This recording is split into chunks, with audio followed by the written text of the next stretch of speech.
Dia amin'ny fifaliana indray no ahafahana fampizara aminao manompo anao amin'ny alalan'ny fizarana ny sitrapon'Andriamanitra amin'ity androany ity. Dia androantsika hiresaka izay tarihan'ny Tompo anatin'ireto vakin-teny anankiroa reto. Voalohany makin-tentsika ao amin'ny bokin'ny Romanina, izay mino fa tsy vaovao amin'ny sofinao intsony, farafahakeliny mba efa naheno indray mandeha an'ity teny ity ianao. Romanina 10 dia ny 7:70. Romanina 10:17. Misy efa mahay sady izao ilay izy na tsy hanokatra baiboly intsony aza. Hitantsika ve? Romanina 10 dia ny 7:70. Lasako tsara aloha ianao izay mbola mitaditady amin'izay tsika mba miara-mamaky amin'izay. Rehefa hitantsika dia vakiantsika 7:70 izy hoe koa ny finoana dia avy amin'ny toriteny, ary ny toriteny kosa dia avy amin'ny tenin'i Kristy. Dia fanampiny anankiray Hebreo 11:20 ary izay mino koa fa tsy vaovao amin'ny sofinao koa izany dia ny 1 ihany no vakiantsika. Farafaratsiny efa mba henony sofinao indray mandeha ankora mba tsy tena raha mba piditra am-piangonana ianao.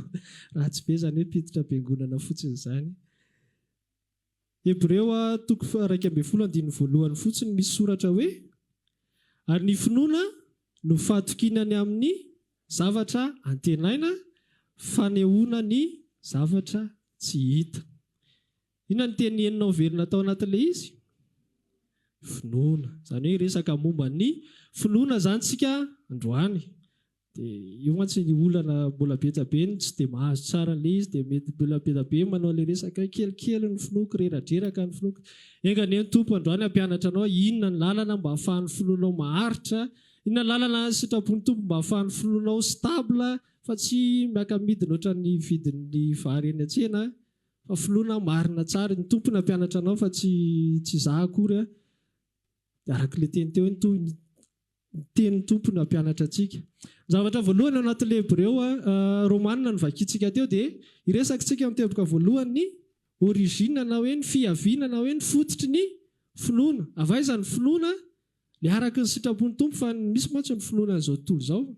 Manana ny finoana koa izao tontolo izao resahantsika aveo, fa ny androany aloha ny resahantsika amin'ny tontolo amin'Andriamanitra. Inona ny finoana? Avaiza ny finoana sitraky ny Tompo? Ny finoana dia avy amin'ny, ary ny toriteny dia avy amin'ny tenin'i Kristy. Ka raha iresakitsika finoana izany, voalohany indrindra mba hanananao finoana ary mba tonga ny finoanao ho marina tsara ilay finoana araka ny sitrapon'Andriamanitra dia mila inona? Mila manana ny tenin'i Kristy mitoetra ao anatinao ianao, fa avy amin'io ny finoana ankasitrahan'ny Tompo voalohany, fa rehefa antsika resaka ilay finoana tsy izy mantsiny. Ary ao ihany koa mahatonga ny finoanao ho stable rehefa manana ny tenin'i Kristy ianao. Ilay izy izany misy fotoantsika tonga dia te hanana an'ilay hoy pasteur hoe solution facile, dia tonga dia te hanana finoana mahery foana. Dia tonga dia mitady ahoana petra-tana amin'ny pasteur ve andao anatina pasteur ary ahoana ny formule sy ny sisa. Fa androany omenantsika ny formule, mila manana ny tenin'i Kristy ianao. Dia ao anatin'izay mila manana ny tenin'i Kristy izay, inona ny ahazonao ny tenin'i Kristy? Tsy misy afa-tsy ny fifandraisana ao aminy betsaka. Na mihaino toriteny ianao, mihaino toriteny fomba anankiray itenenany fotsiny fa tsy voatery toriteny, fa na toriteny na mivavaka personnel aminy fa ny tanjona ianao manana fifandraisana tsara aminazy. Fa inona ahafahanao manana tenin'i Kristy ao anatinao? Indraindray tsika amin'ilay ohatran'ilay toriteny efa nandeha teto hoe rehefa ilay amin'ny fotoana ilantsika feo manokana, fitaritana manokana iny ihany vao poritra hitady ny Tompo. Dia hitady feo henonao eo ny eo hoe akosy ilay lalana, ty ilay tsy mijabaka, ty ilay tsy midofotra. Fa rehefa milamina iny, raha ilamina moa izany raha hoe aheno ianao amin'iny, dia tsy fantatra intsony indray ny Tompo. Mandra-pisy zavatra soa manaraka indray. Dia normal be ny finoana ao anatsika raha tsy stable, satria ny tenin'i Kristy tsy mitoetra ao anatsika, fa tenin'i Kristy occasionnel ny tediavintsika.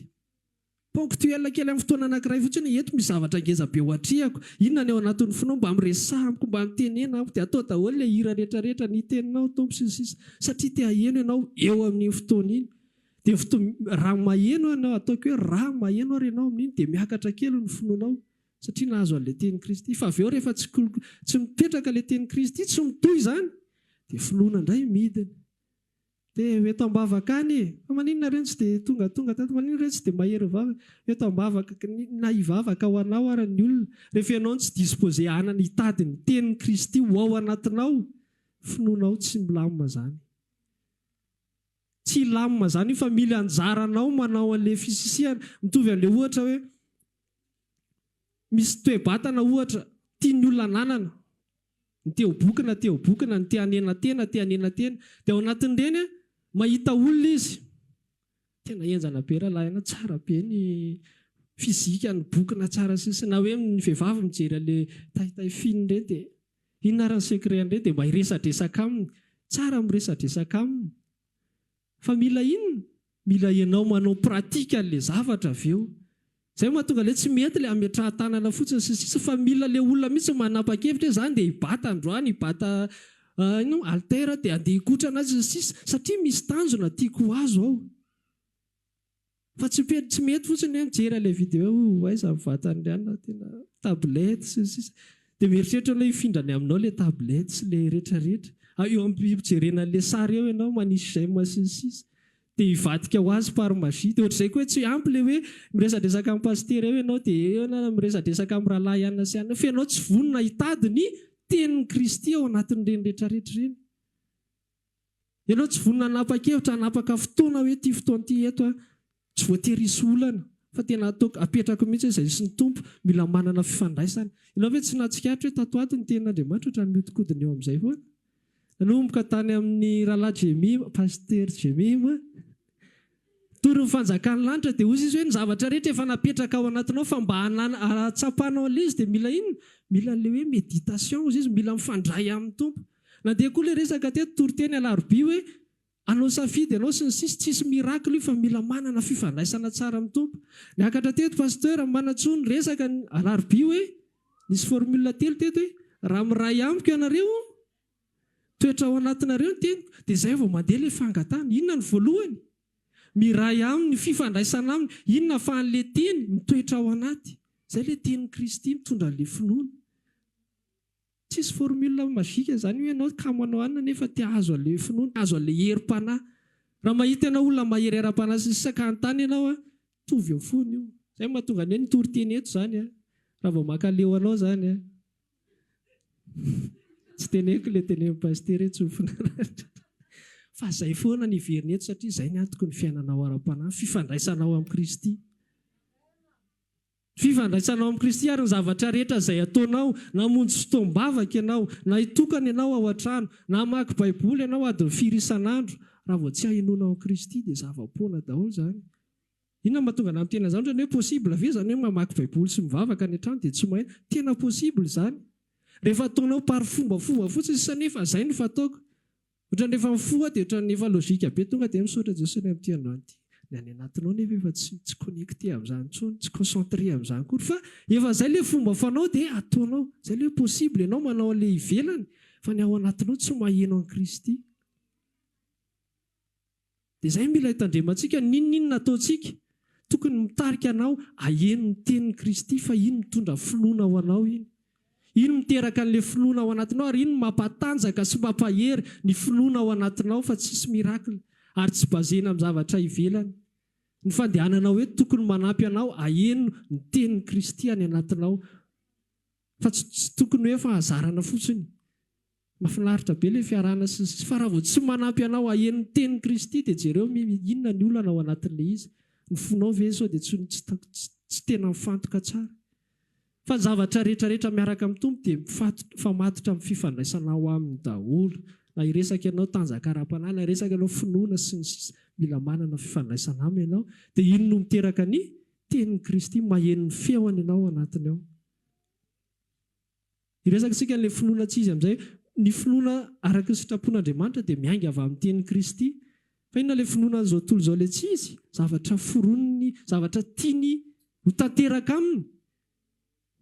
Dia alefa izay terma hitsoina anazy fa mitovy ihany ilay izy na hoe positivisme na loi d'attraction na teorian'izao zao zay fomba hiteny anazy fa mitovy daholo izy mizavatra tsy riritiny dia inonao mafy be ilay izy dia ataona tokony efa azonao ilay izy zany finoana zany finoana ihany koa fa tsy izany ilay finoana araka ny tenin'Andriamanitra satria tsy avy amin'ny tenin'i Kristy tsisy tenin'i Kristy ny alohan'ilay izy tao fa zavatra tsy riritiny tany anatiny tany. Eo mahatonga ilay teny tamin'ny afatra nentin'ny Rahamanatsoa hoe misy diso ny fangatahanareo satria tsisy tenin'i Kristy tsy mitovy ilay fonareo. Fotsika sy ny tompo raha vao tsy mitovy dia diso ilay fangatahana ato. Atsika ilay izy. Zay mahatonga ny ohatra ny ahoana koa ary zany hoe possible hoe diso fangataka za fantatro tsara mihitsy ilay ilaiko ka. Tena soratako sa ataoko sary ilay izy mba ho azonao koa fa za mahazo an'ilay izy fa ianao angamba tsy mahazo an'ilay izy. Za mahafantatra hoe ohatr'izao ny habean'ilay pneu-any dia ohatr'izao ny lokony na hoe ohatr'izao izao hektara ilay izy fantatro fa ianao angamba tsy mahazo fa ataoko sary ve sa dia fasako tsy fantatro. Fa ny olana tsisy tenin'i Kristy tsy avy amin'ny Kristy fa amin'ny fotoana misy tenin'i Kristy mialoha tsy possible zany ho diso ny fangatahany satria ny tenin'i Kristy tato no manosika anao hiteny fotsiny avy eo efa mitovy ilay ato ao anatin'ny fo. Izay ilay hoe raha miray amiko ianareo ka mitoetra ao anatinareo misy teny tonga ao anatinao. Azontsika mahasamihafa an'ilay izy ny finoana an'izao tontolo izao finoana ihany koa fa tsy ilay finoana kasitrahan'Andriamanitra fa zavatra baikoniny any anatiny ihany fotsiny. Hoy izy tamin'ny lady angamba nino hoe baikoniny filana. Ilay filana no mibaiko anazy dia hanao zavatra izy na hivavaka ary izy dia baikon'ilay filana dia fangatahana hoy izy Jesosy diso. Tsy voaray tombona fa tsy azo raisina satria tsy mitovy ilay ao anatin'ny fo. So dia gagitsika efa ndraindray ireny mety ndraindray ireny tena misy mahazo fa tsy midika mihitsy zany hoe satria izy nahazo dia ankasitrahan'ny tompo zany ireny zavatra ireny. Possible misy fahombiazana amin'ny tontolo ara-nofo amin'ny fiainan'ny olona tsy manana ny tenin'i Kristy fa tsy midika mihitsy hoe fiainana ankasitrahan'ny tompo ny fiainana iny. Ary ny akamaroam-potoana arany misy vidiny lafo hividianany an'iny zavatra mitranga iny. Mino fa azonao na tsy tariko lava be ary fa misy vidiny ao anatin'ny zavatra fahombiazana iny. Fa ianao androany ampahafantarin'ny tompo ny finoana ankasitrahana dia miainga amin'ny tenin'i Kristy. Dia antany ianao dia ianao mamaly ny ao anatinao ianao ve manana ny tenin'i Kristy. Ianao ve manana fifandraisana tsara amin'ny Kristy dia manana maheno retoro avy aminazy. Rehefa mivavaka ianao, rehefa miresaka aminy ianao na ao anatin'ny hira sy ny sisa maheno anazy miresaka aminao ve ianao. Dia izay hamaliana hoe maninona ny finoko nohatra ny tatoato ohatran'izao sy ohatr'izao. Izay fotsiny dinihana. Mbola mipetraka ve ilay tenin'i Kristy ao anatinao, mbola maheno ny feony ve ianao. Fa izay zavatra izay matetika tiatsika dinganina hoy izay teo hoe teo bokina nefa tsy te hikotrana. Tiatsika ilay tonga dia nena ilay anary 5 kilo nefa tsika tsy te hifady an'ilay menaka sy ilay composé sakariva tsy azo ajanona nefa ianao te mitsiriritra ny kibony ihany na ohatra mba fisaka tsara ianao vao lalovan'ilay fofonanay misy anjaranao ao anatin'ilay izy raha tianao tanteraka ilay tanjony dia ohatr'izay ny finoana. Raha tianao hatanjaka manjery any ianao hianatra mahery tsara ny fiainam-panahy sy sisa mba hantanio izy manahoana fifandraisany amin'ny tompo. Ohatran'ilay olona hoe manontany inona daholo ny kotra nataonao inona daholo dia hantanio izy inona daholo ny fifandraisany amin'ny tompo. Manahoana ny disiplinany amin'ny fifandraisany amin'ny tompo. Dia tsy hoe tapitra hatreo hantanio fotsiny izy fa mila anao manao pratika. Verina amin'ny resaka tsika tsy ampy ilay miresaka amin'ilay olona fa mamianara. Ho avy izao rehefa eo ny vavaka fifadiakana okazion tsara be ahafahanao manomboka raha mbola tsy zatra ianao. Fandray amin'ny Kristy. Eto ianao miaraka amin'ny rehetrarehetra dia any an-trano ianao manomboka mianatra ianao rery indray. Eo aminao publicité izany dia engany ireo manao ohatr'izao rehetrarehetra ireo mba ho hita eo rehefa fa tsy hoe nanjavona hono ny sasany. Fa okazion iny efa ahafahanao mizatra sahady manana fifandraisana amin'ny tompo. Miresaka dia maheno retoro mahazo an'ilay tenin'i Kristy dia mipetraka ny finoana. Mazava amintsika ny teboka voalohany. Resaka ny teboka faharoa anatin'ilay izy antsika. Hoy izy ilay tenin'ny Hebreo teo hoe ny finoana no fatokinany amin'ny zavatra antenaina, fanehoana ny zavatra tsy hita. Ahoana amin'izay rehefa tafapetraka ao anatinao ilay tenin'i Kristy, mbola tsy tapitra hatreo ilay izy, teraka finoana. Dia inona ny toyany? Mba hatofahan'ilay finoana mipetraka tsara sy maharitra, mila aseho izy fanehoana ny zavatra tsy hita. Mila pratikena amin'izay le zavatra inonao sy le tenin'ny Kristy tonga ao anatinao. Zay fa apetraka foana aloha zay mila tenin'ny Kristy fa tsy hoe forsenao fotsiny hoe ianao te ohatr'izao dia ataonao le izy. Fa nisy tenin'ny Kristy ny aloha ianao ohatran'izao dia iainanao amin'izay le izy. Jereo tsara ny tantara rehetrarehetra amin'ny testamenta taloha fa ohatr'izay daholo. Ny resaka tamin'ny Abrahamy Jehova. Mialahy ianao eto amin'ny tany rainao sy ny fianakavianao fa ary misy tany ohatr'izao omeko anao sy ny taranakao. Izay le tenin'ny adoha, tenin'ny Kristy tonga tao anaty amin'izany mbola tsy Kristy izany fa Jehova. Tenin'ny Jehova aloha ny aloha izy fa tsy Abrahama ny tataitra teo hoe Sara. Nao fa ary ohatra azoazoko an-tsaina hoe misy tsara noho ity. I Abrahama nge teo amin'ny fianakaviany. Io tanindrazana efa anazy io izany. Fa rehefa tonga le tenin'ny Kristy, niteraka finoana tao anatiny dia inona nataony? Niainga izy. Asika ilay izy. Ny finoana izany tsy hoe tazoma fotsiny ao dia mino a Tompo fa malosika anao, hetsika en conséquence. Hetsika arak'izay teny voaray anao tamin'ny Kristy. Dia nandeha i Abrahama. Isika teo hoe izy eo amin'ny tontolon'ny fianakaviana, tsisy hoe mbola hiadivana sisa fa efa mandovana io izy, tany efa anazy io sy ny sisa.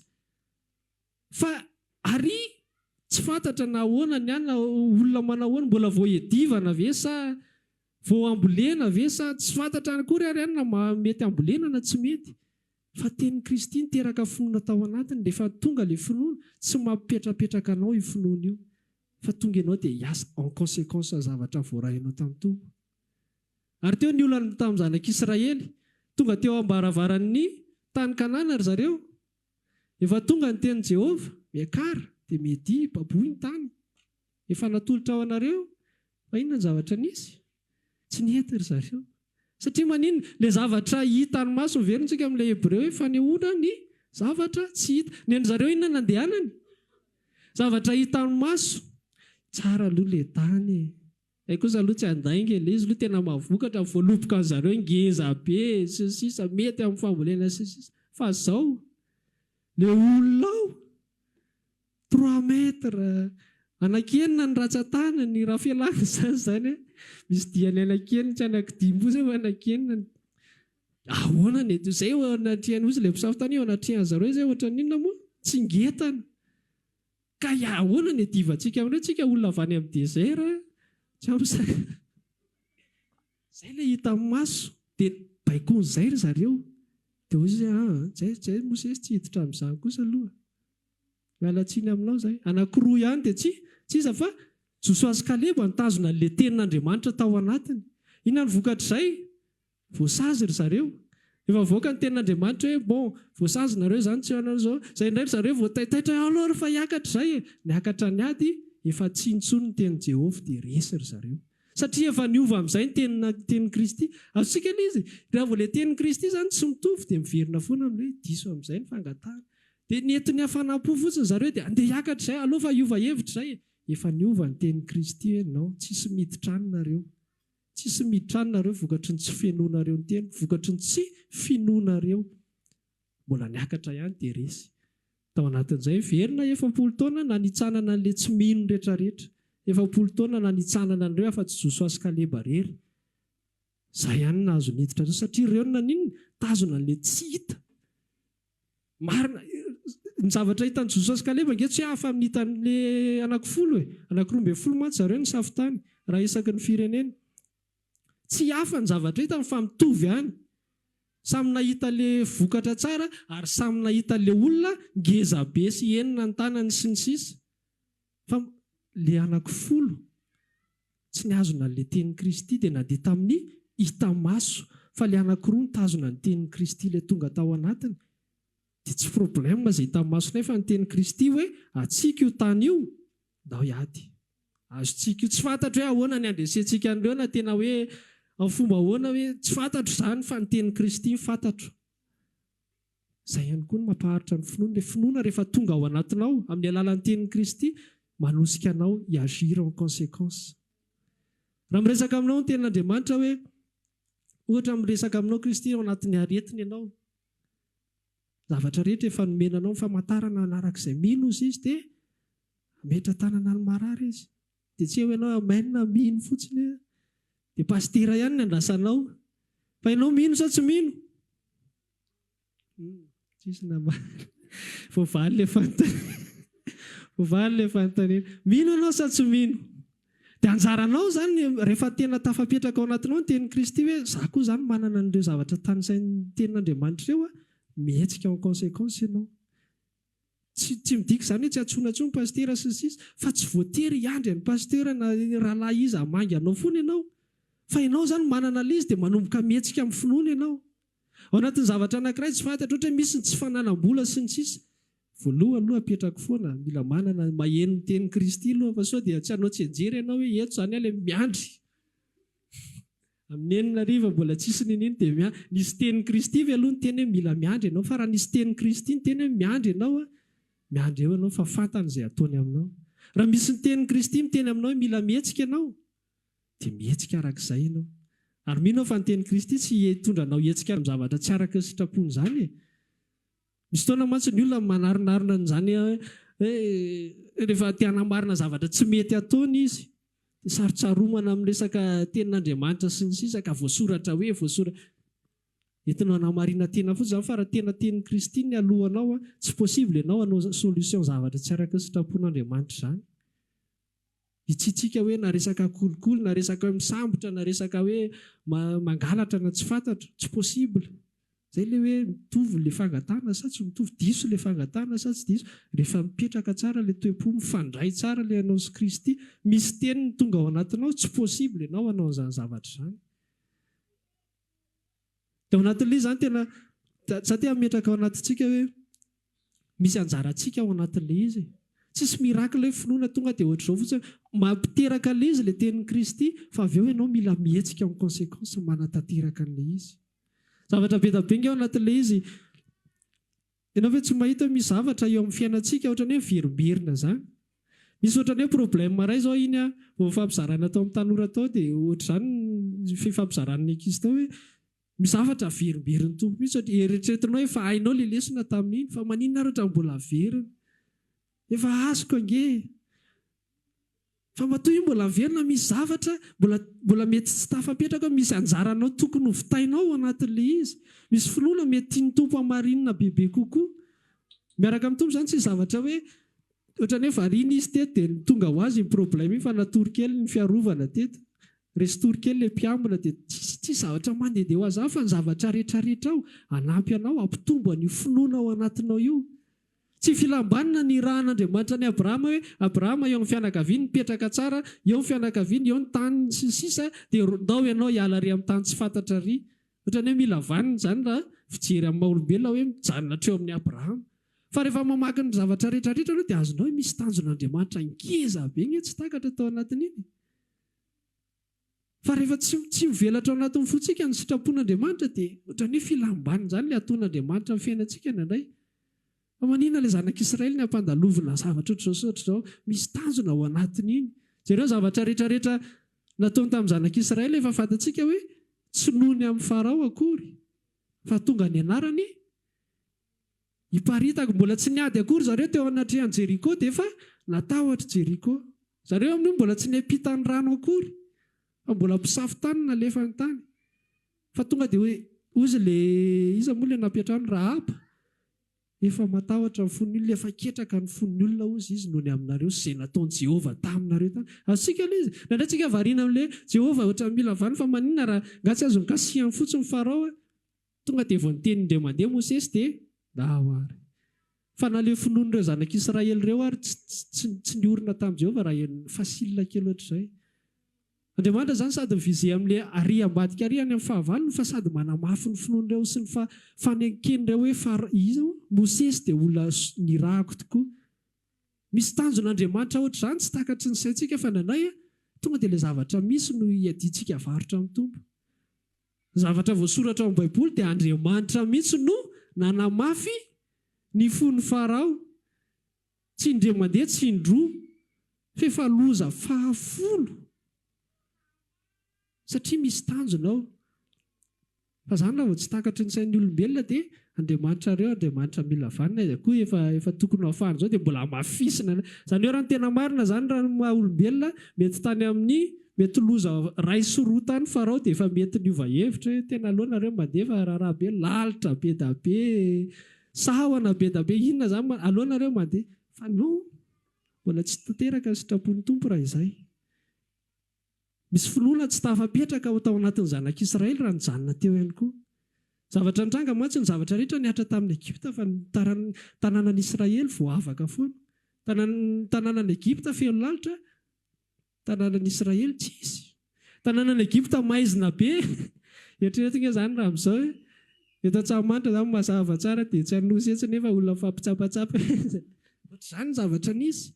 Fa izany zavatra izany tsisy nandehandeha ho azy fa niteraka finoana tany anatin'ny zanak'Israely izany ohatry ny ahoana ilay Jehovah hitondra antsika. Ary niteraka tahotra tany amin'ny fahavalony ihany koa.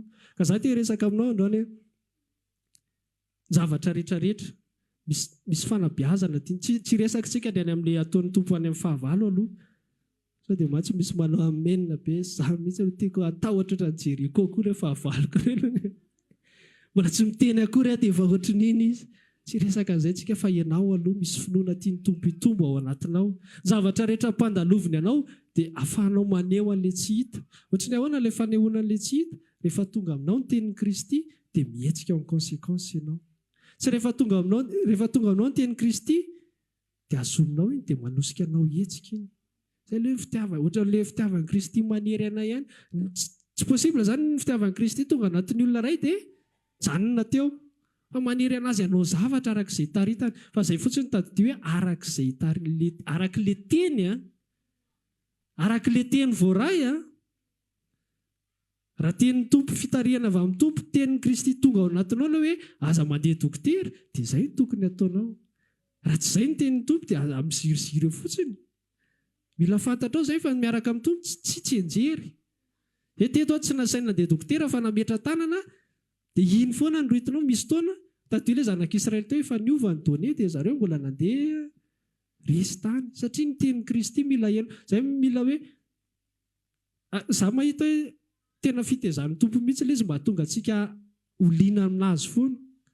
Satria raha vao apetraka fotsiny hoe ity dia iny foana tsy miova tsisy anontany an'i Jehovah izany intsony nge miverina ohatry ny lalàna ihany nge. Soratany indray mandeha fotsiny rehefa marary ianao dia mametra tanana fa tsisy fanafody izany. Tsisy manontany an'i Jehovah fa mamaky an'iny fotsiny inona ny atao izany. Fa tezaina mihitsy tsika hoe miova foana ilay izy amin'izay tsika manontany azy foana dia miresaka aminy foana. Mahalala ny ao am-pony foana. Sainao tsy mino azo atao izany azon'Andriamanitra tao rehefa olana ara-boly tak reto daholo. Olana ara-pahasalamana reto, olana ara-kasa soratany fotsiny dia tsisy resaka hoe anontany an'i Jehovah fa vakio fotsiny io. Verina amin'ny lalàna nge izany. Tsisy fifandraisana amin'Andriamanitra. Ny zanak'Israely nge azo lazaina tena azo lazaina tsy tena nanana fifandraisana tamin'Andriamanitra izany. Sanareo tsy madinika an'izany. Ny mpisorona no mba manao ny fanelanelana dia manatitra ny fanatiny anaromana ny otany sy ny sisa. Fa ny zanak'Israely tsy tsisy resaka izany fa hoe ahoana ny lalàn'i Mosesy ankatoaviny io. Sabata tsy mahazo manao an'izao dia mankatoy izy. Tsisy firesahana amin'ny Jehovah izany ngereo. Dia ialana amin'izay mahatonga an'Andriamanitra tsy mametraka antsika ambanina direktivité mipetraka iny fa tezainy foana tsika hiresaka aminy. Eto tompo inona ny atao tamin'maly ohatr'izao ny natao nety iny izay ny fitarianao fa androany indray ahoana indray lasa manana toe-po hitady an'ny tompo foana ianao anatin'ilay izy. Izay mampaharitra ny finoana. Io ny olona zanak'Israely tsy resaka finoana izany fa maina satria manino soratra io makatohany io fotsiny dia mampamonina maina sy ny sisa. Za tena misy fotoana magaga anahy mihitsy satria raha zavatra mirakila hitan'ny zareo ahoana raha mahatonga finoana ireo tsy mipetraka. Mirakila nge ny hitan'ireo. Mirakila nge izany any an-tany efitra fa firenena iray manontolo tsisy maty anohanana izany nefa any amin'ny désert. Mirakila izany hoe mifoanao maraina dia feno mofo be nefa ianao ety amin'ny tanàna mofo any an'efitra. Mifoanao maraina dia misy hena hoaninao, misy papelika tonga ao. Mila rano ianao amoahana rano amin'ny vatolampy any an-tany efitra. Mirakila be da be ohatr'izany. Ngeza indrindra malaza indrindra moa dia ilay namaky ny ranomasina mena. Io ranomasina io izany dia lasa ohatran'ny rindrina vato dia rindrina vato.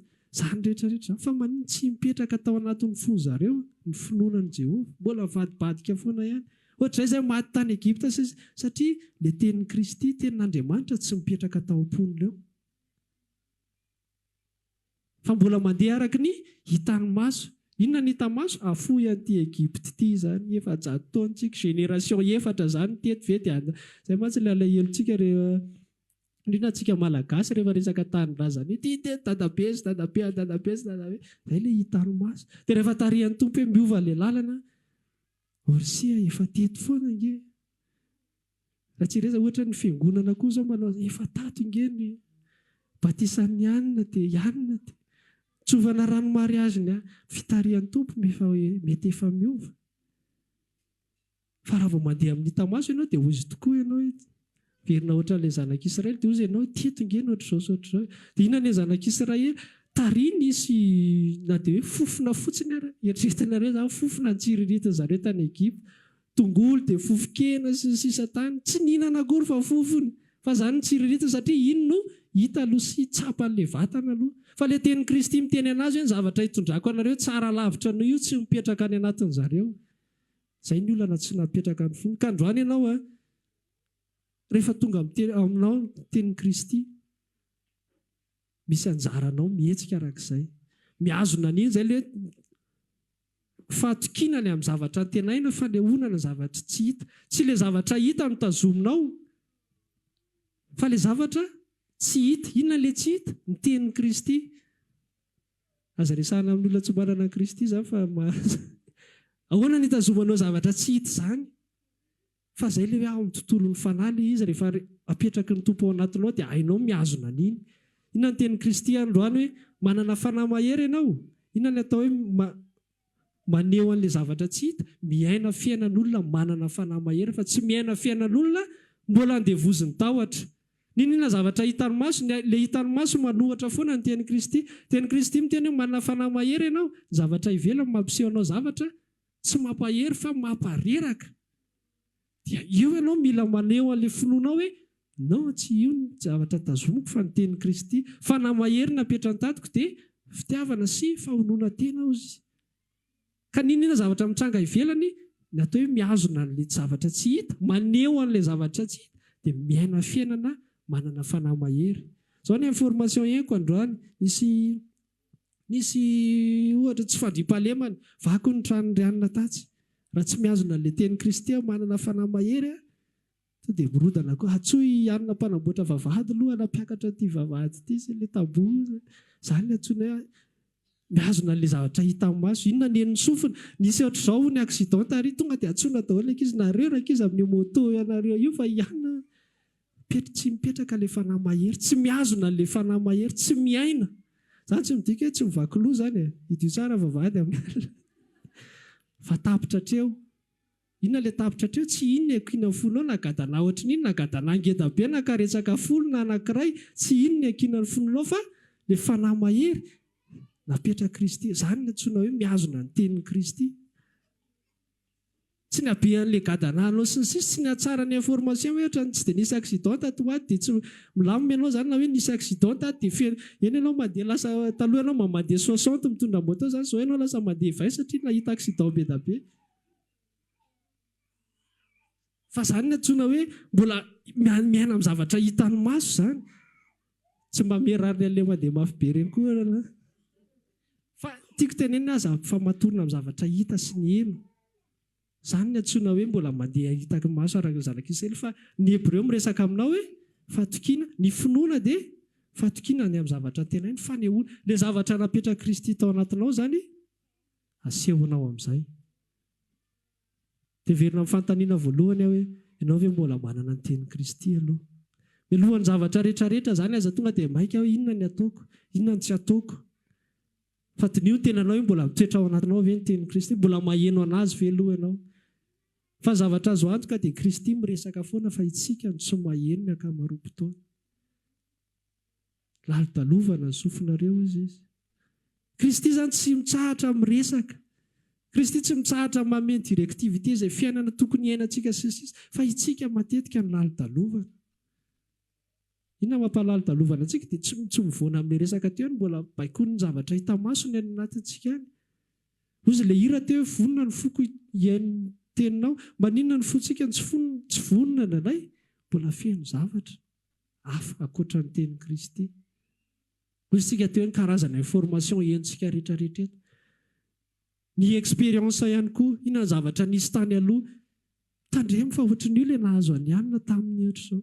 Ohatr'izao ilay nahazo ana tany aloha dia lasa mahatonga na tsara vao misy zavatra ohatr'izao. Reny expérience reny koa raha vao reny mbola mavesatra ao anatin'ny fontsika, tsy maheno ny tenin'i Kristy tsika. Tsy Kristy mihitsy tsy ny teny, fa itsika ny tsy maheno indraindray.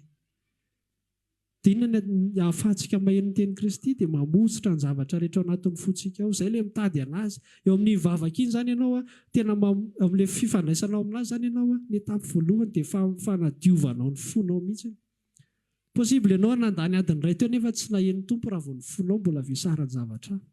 Fa ny voalohany aloha raha hitokana hiresaka amin'ny tompo ianao, diovo ny fonao.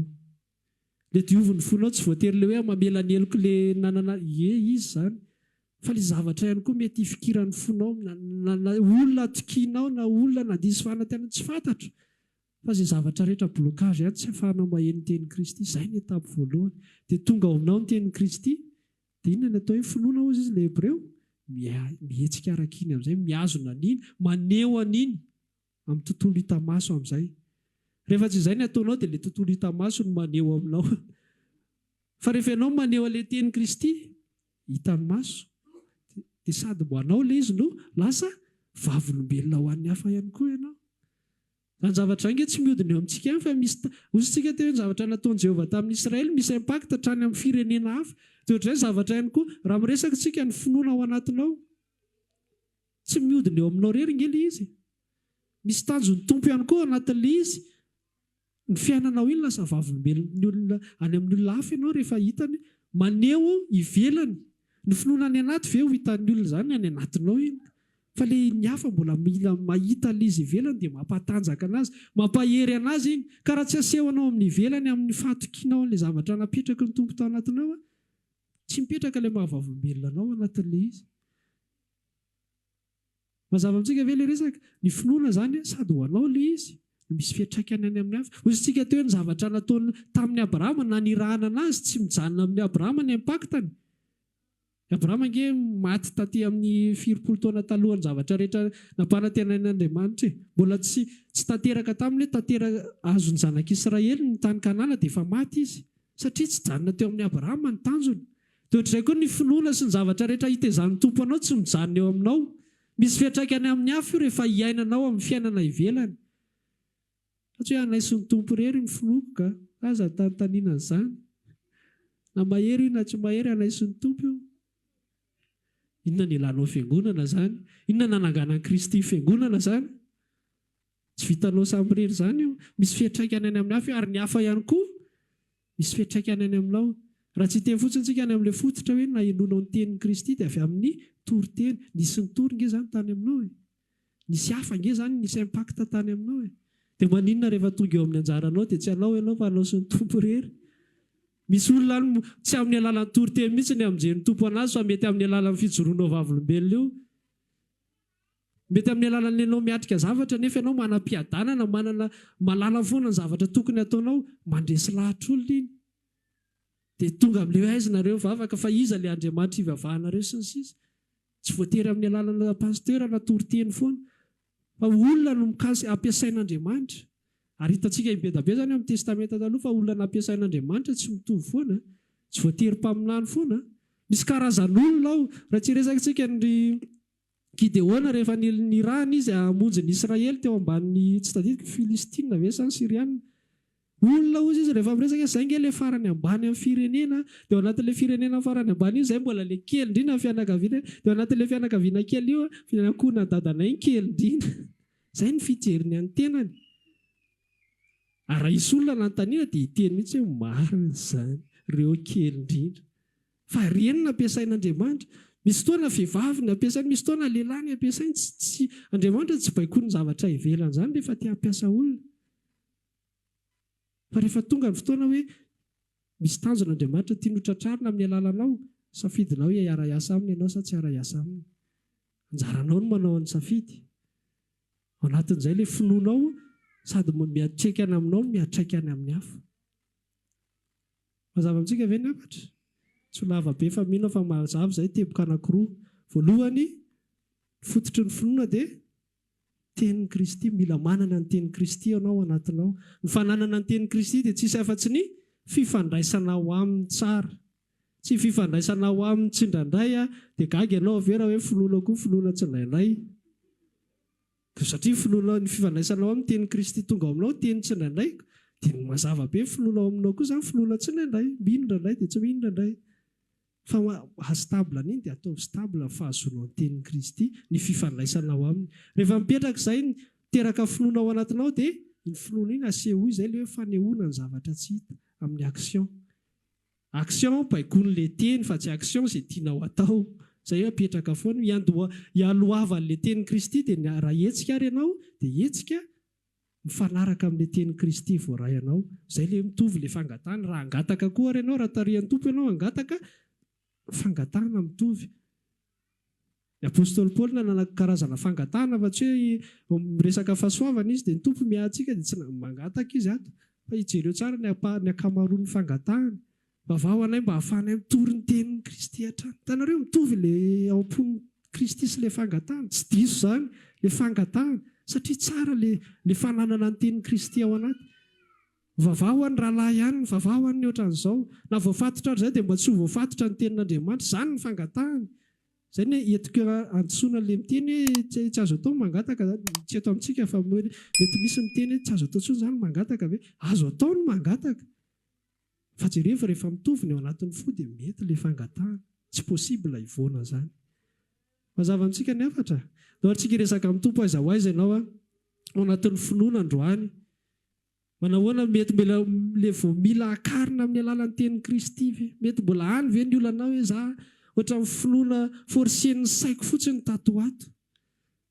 Tato ato ohatra nefa lirina be fotsiny izy vao tafany izany fa tsy maheno. Dia androany any aloha resahana amin'ny tompo izany za tsy dia naheno ny teninao androany. Raha ohatra ianao efa eo amin'ilay dingana efa betsaka ny tenin'ny Kristy tonga ao anatinao fa ilay fiainana an'ilay izy mila ataonao dia izay resahana mila pratika. Mila pratika za tompo fatario te hanolotra ny tenako. Andao hitsangantsika dia hiresaka amin'ny tompo. Misy anjara asanao anatin'ilay izy dia misy anjaran'ny tompo. Ny anjaran'ny tompo manome ny teniny dia ny anjaranao mihetsika arak'izay. Raha maniry ary mavaka aminay ianao dia tongava ary isaky ny alahady amin'ny 7 ora sasany, ny talata amin'ny 12 ora sasany, ny alarobia amin'ny 12 ora.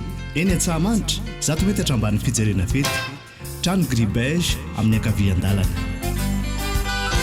Tongava soa tompoko.